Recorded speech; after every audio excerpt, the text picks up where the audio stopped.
Grace Tame has emerged as one of Australia's most compelling and courageous public figures. Not because she seeks the spotlight, but because she uses it to lift up the voices of others. A survivor of child sexual abuse, an activist for reform, and an unapologetic critic of systems that silence victims, Tame's journey from trauma to national influence has been remarkable.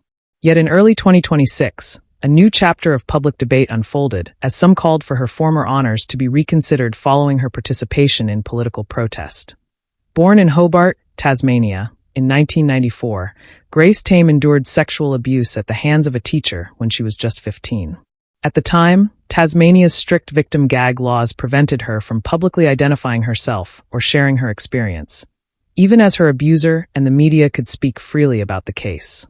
Tame became a central figure in the #LetHerSpeak campaign, which successfully overturned these laws, a landmark shift in Australian legal culture that gave survivors control over their own narratives. Her advocacy didn't stop with legal reform. Tame founded the Grace Tame Foundation, focusing on systemic change, public education, and support for survivors of abuse.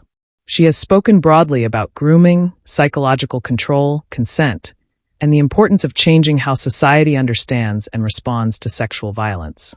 In recognition of her work and impact, she was named 2021 Australian of the Year, an honor that brought the conversation about child sexual abuse into homes and headlines across the nation. During her year as Australian of the Year, referrals to sexual assault support services spiked, signaling a shift in public willingness to talk openly about a topic that was once deeply taboo. Tame has also made her mark beyond advocacy.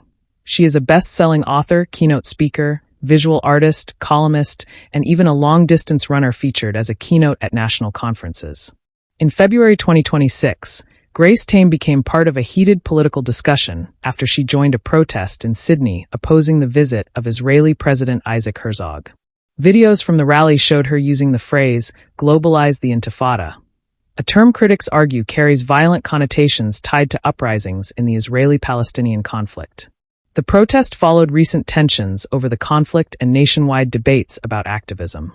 The incident sparked criticism from some politicians, including Senator Pauline Hanson and former Deputy Prime Minister Barnaby Joyce, who argued that, by using wording perceived as controversial, Tame had crossed a line and should potentially have her Australian of the Year honor revoked. Supporters, including Greens leader Larissa Waters, defended Tame's attendance and broader record of activism, framing her actions as consistent with a lifetime of fighting for justice and the rights of vulnerable people. They argue that activism, especially on sensitive geopolitical issues, should not automatically disqualify someone from honors earned through years of public service. The debate over whether Tame's title should be stripped highlights the tension between public honors and individual expression in a deeply divided political landscape. For many, Tame's activism has always been vocal and unapologetic, a defining feature of why she became a national figure in the first place. Critics argue that her comments were unbecoming of someone once recognized as a representative of national values. Supporters contend that part of meaningful advocacy is speaking boldly on issues that matter, even if they are controversial.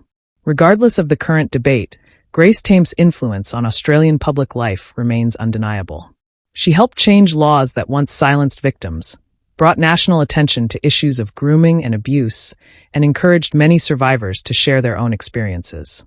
Whether loved or criticized, her voice continues to be a powerful part of Australia's national conversation about justice, advocacy, and how society treats its most vulnerable.